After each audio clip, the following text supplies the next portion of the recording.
Hola chicos, bienvenidos a la clase 8.2 del sistema respiratorio. Hoy trataremos la cavidad nasal, faringe y laringe, que va a ser la continuidad de la clase anterior.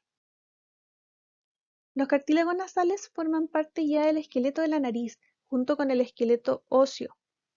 Está conformado por los cartílagos alar mayor, alares menores, tabique nasal y nasales accesorios. La cavidad nasal derecha e izquierda están excavadas dentro de la nariz, presentan una apertura que es anterior, donde inferior nos podemos corresponder con la narina, mientras que a superior encontramos el limen nasi, que es el relieve mucoso que es producido por el borde del cartílago alar mayor. La apertura posterior se va a llamar coana. Ambas cavidades nasales se encuentran separadas por la pared medial, que es el tabique nasal. Este está formado por el hueso vomer en rosado, por la lámina perpendicular del hueso etmoides y también por el cartílago del tabique nasal. Su pared inferior está formado por el proceso palatino del hueso maxilar y también por la lámina horizontal del hueso palatino.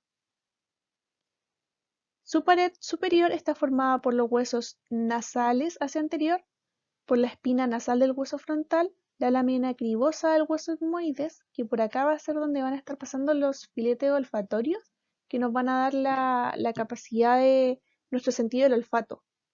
Y esa posterior por el seno esfenoidal, o sea, superior a posterior. La segunda foto podemos ver la pared lateral.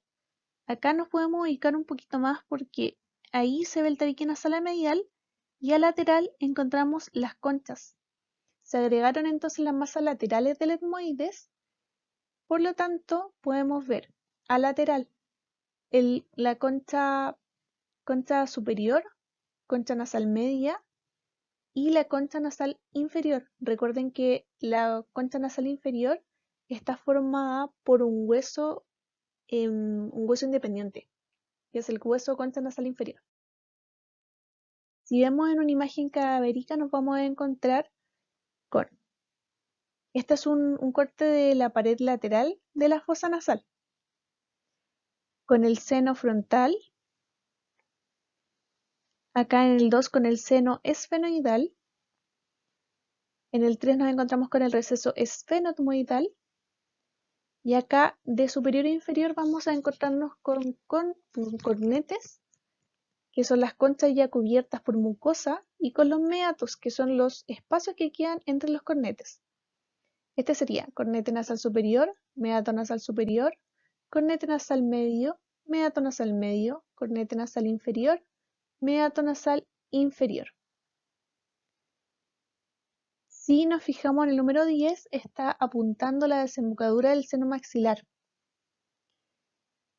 El número 11 se encuentra delimitando el limen nasi y el 12 el vestíbulo nasal, mientras que el 3 se encuentra apuntando el osteo de la tuba auditiva. La apertura posterior de la cavidad nasal se denomina coana. Esta es cuadrilátera y está delimitada a medial por el borde posterior del vómer, a lateral por la lámina medial del proceso pterigoides, que este es del hueso esfenoides. En dirección inferior nos encontramos con la lámina horizontal del hueso palatino y también a superior, nos encontramos con el cuerpo del esfenoides y el ala del vómer. Las coanas van a comunicar hacia posterior con la nasofaringe, por lo tanto, es el límite entre la cavidad nasal con la nasofaringe. Los nervios olfatorios son los encargados de darnos el sentido del olfato. Estos se originan en las células del epitelio olfatorio o en la mucosa pituitaria, la cual tapiza ya las paredes al interior de la fosa nasal. Los receptores químicos del olfato son las glándulas pituitarias. Vamos a tener la pituitaria amarilla y la pituitaria roja. La glándula pituitaria amarilla se ubica en la parte superior de la fosa nasal y presenta 3 capas. células de sostén, células olfatorias y células basales. Los cilios de estas capas, de estas células receptoras, van a recibir ya los estímulos químicos que provienen de las sustancias que son volátiles. Por lo tanto, cualquier cosa que esté flotando en el ambiente va a entrar por la nariz. Si es que es un estímulo que puede ser analizado por esta pituitaria, va a ser transformado en impulso nervioso y enviado al bulbo olfatorio, que es esta estructura verde. Luego él va a derivar este estímulo a la corteza cerebral, donde va a ser procesado. También tenemos la pituitaria roja. Esta se ubica en la parte inferior de la fosa nasal y está recubierto por numerosos vasos sanguíneos que van a calentar este aire. A diferencia de la pituitaria amarilla, no se relaciona con el olfato, sino que sus funciones son de filtración, hidratación y aumento de la temperatura del aire. Los senos paranasales son cavidades localizadas en el interior del hueso del cráneo y contienen aire y están revestidos también por mucosa. Vierten ellos su secreción hacia los meatos de las cavidades nasales, que eran los que veíamos anterior. Estos senos paranasales comprenden los senos maxilares, frontales, esfenoidal y las celillas etmoidales que vamos a tener, anterior, media y posterior. Su función es aligerar el peso del cráneo y también aporta a la resonancia de la voz. Debemos recordar que la faringe tiene tres estructuras, tres divisiones por zona: la nasofaringe, orofaringe y laringofaringe. Vamos a encontrar también en la faringe estructuras que son linfoides, que están ubicadas desde la nasofaringe hasta la base de la lengua. Estas son las tonsilas. Participan en la inmunidad local y también participan en la vigilancia inmunológica. La tonsila palatina está delimitada por dos pilares, el palato gloso anterior, palato faríngeo posterior, y se encuentra en una zona que se llama fosa tonsilar. La tonsila faríngea se encuentra comúnmente, esta primero es comúnmente conocida como adenoides, y está en la pared posterior-superior de la nasofaringe. Una de sus características principales es que crece mucho en los niños. Alrededor de los 7 años alcanza su pico. Para luego de eso comienza ya a involucionar. Si es que no desaparece, o sea, no disminuye su tamaño solo, se tiene que operar porque puede incluso obstruir toda esta cavidad nasal y generar otro tipo de alteraciones. La tonsila, que es lingual, se encuentra en la parte posterolateral de la lengua y está asociada con las papilas foliadas de la lengua.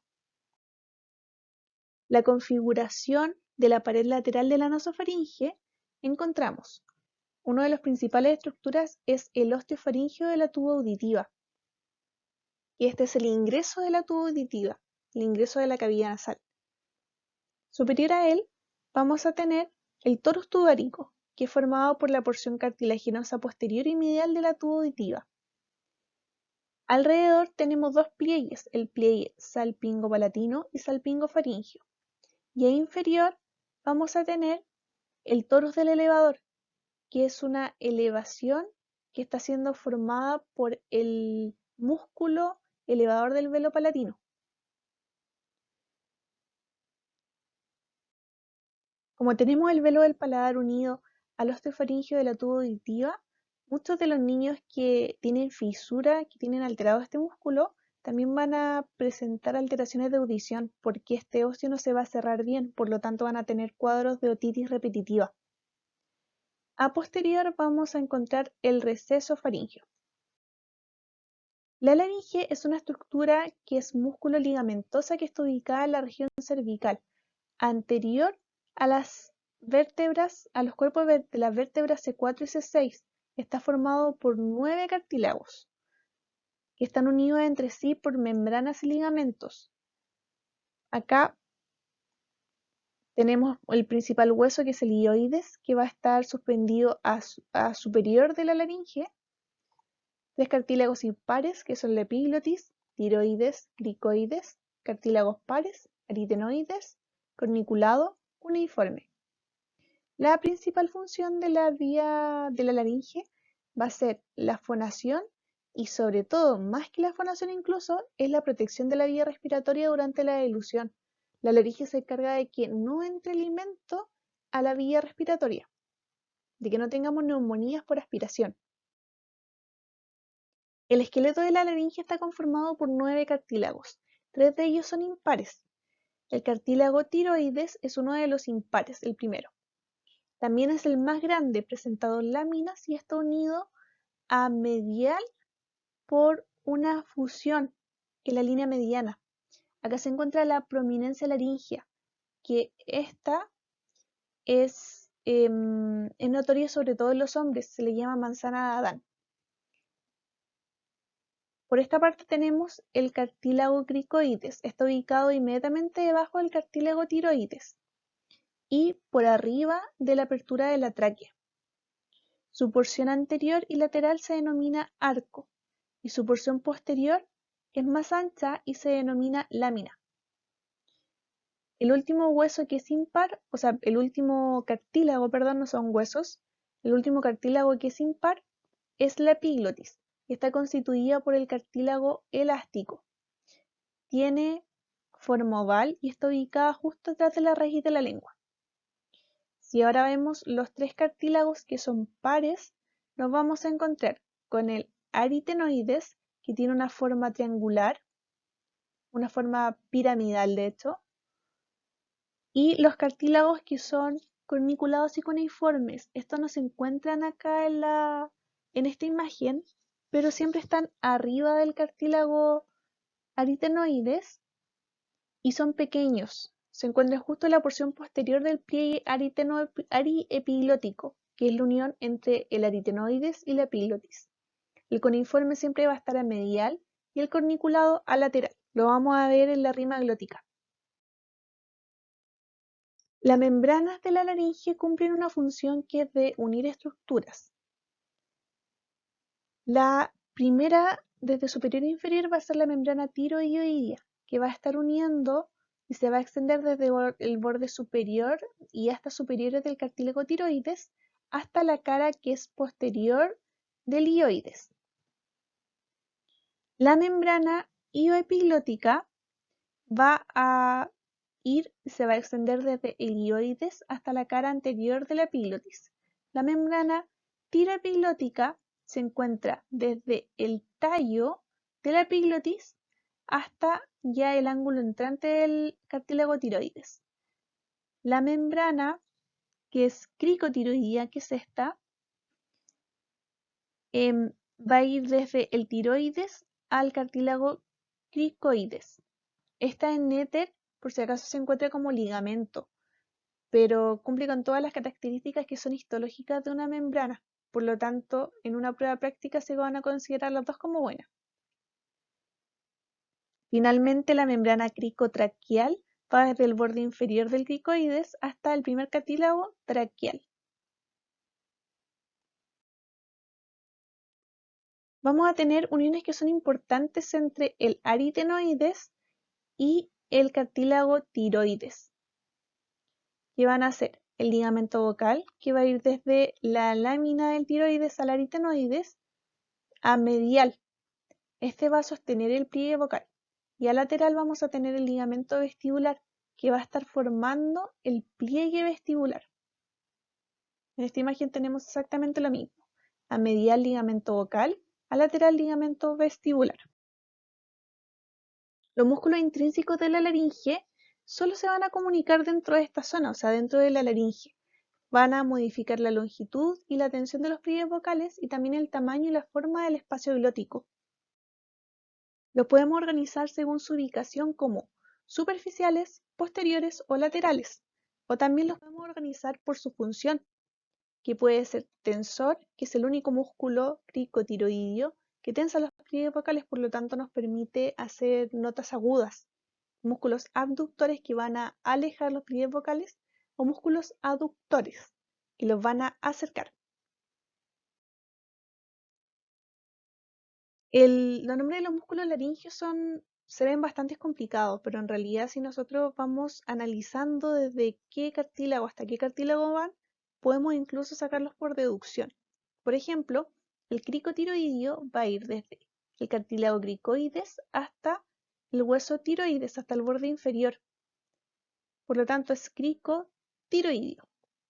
Su función va a ser extender y tensar los pliegues vocales. Este es el que nos permite hacer las notas graves. Por otra parte, el cricoaritenoideo posterior va a ir desde el hueso, o sea, el cartílago cricoides hasta el proceso muscular del cartílago aritenoides, o sea, desde el cartílago cricoides hasta el cartílago aritenoides. Y su función es abducir los pliegues vocales, por lo tanto, es alejarlos. Tenemos músculos que son aductores, que van a acercar los pliegues vocales.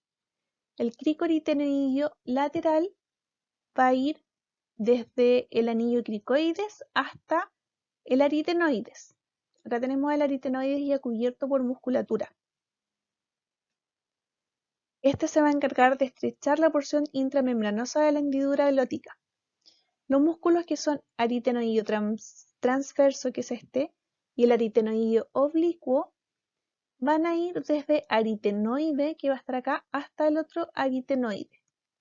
Que no se ve muy bien el aritenoide porque está cubierto por músculo y mucosa. Uno va a estar en una porción que es horizontal y el otro en una dirección que es oblicua, que va como en diagonal. Ambos se van a encargar de aproximar los pliegues vocales y van a reducir la porción intracartilaginosa de la hendidura glótica. El músculo vocal vamos a encontrarlo a medial. Va a ir desde el cartílago tiroides hasta el cartílago aritenoides. Su función va a ser principalmente tensar los pliegues vocales, contraerlos. Va a generar una contracción que es isométrica, por lo tanto no varía en su metría. La longitud del músculo se mantiene igual. Por otra parte, el músculo tiroaritenoideo va a aducir los pliegues vocales y va a relajar el ligamento vocal. Por lo tanto, tenemos que este músculo nos va a permitir hacer notas como notas graves, porque va a estar relajando el ligamento vocal. Acá les dejamos un resumen de los músculos de la laringe con los nombres, desde qué cartílago hasta qué cartílago van y su función. La configuración interna de la laringe, primero nos vamos a encontrar con el habitus laringeo, que es la entrada a la laringe. Esta se compone por la epiglotis, el pliegue aritenoepiglótico, que es entre la glotis y el aritenoides, el cartílago cuneiforme siempre lateral, cartílago corniculado siempre medial, y entre ellos una incisura interaritenoidea. Por lo tanto, todo esto es el habitus laringeo. La cavidad laringea se extiende desde la entrada laringea hasta el borde inferior del cartílago cricoides. Acá tenemos el cartílago, por lo tanto es hasta ahí. Hacia arriba vamos a tener la comunicación con la laringofaringe y hacia abajo se va a continuar con la tráquea. Podemos identificar principalmente tres regiones. El vestíbulo laringeo, que es la región ubicada entre la cavidad, entre la entrada laringea y los pliegues vestibulares. El ventrículo laringeo y la glotis, que va a estar entre los pliegues vestibulares y los pliegues vocales, y la cavidad infraglótica, que va a estar entre los pliegues vocales y el límite inferior del cartílago cricoides. Por lo tanto, podemos decir que los pliegues vocales y los pliegues vestibulares se encuentran, perdón, acá, pliegues vestibulares arriba, pliegues vocales abajo, a inferior, que ambos se encuentran en el ventrículo laringeo.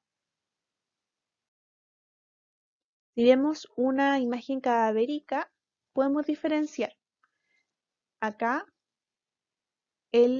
los pliegues vestibulares, abajo el pliegue vocal y entre ellos el ventrículo laringeo.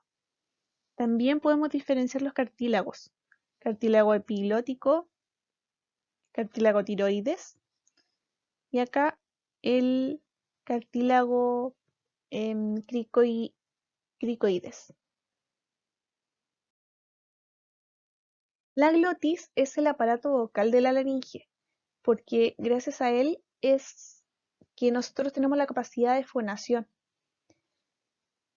Tenemos que la glotis tiene una rima glótica, que es este espacio, que va a tener una parte intramembranosa, que es el espacio comprendido ya entre los bordes libres de los pliegues vocales.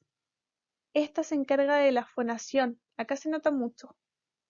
Esa es la rima y la parte intermembranosa, que es la glotis fonatoria. Y también tenemos una glotis que es intercartilaginosa, que es la glotis respiratoria.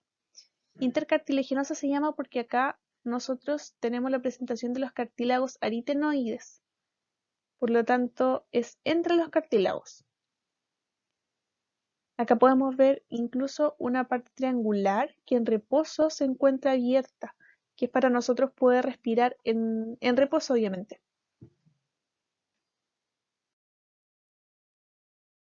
Durante la fonación se van a producir una aducción de los cartílagos aritenoides. Ven acá que se están juntando. Por lo tanto, los pliegues vocales se van a juntar. El aire va a pasar va a pasar con fuerza a través de estos pliegues vocales y va a generar que estos vibren. Ahí se genera la fonación. En una inspiración normal vamos a ver que los músculos laringeos están relajados y la hendidura glótica es estrecha y tiene forma triangular. Pero en cambio, en una inspiración forzada podemos ver que se produce una abducción de los ligamentos vocales, por lo tanto un alejamiento de ellos, con una apertura amplia de la hendidura glótica.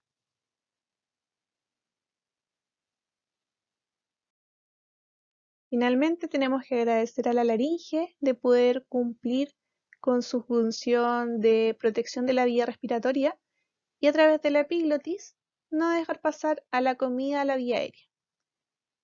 Que estén muy bien, chicos, nos vemos en la próxima clase.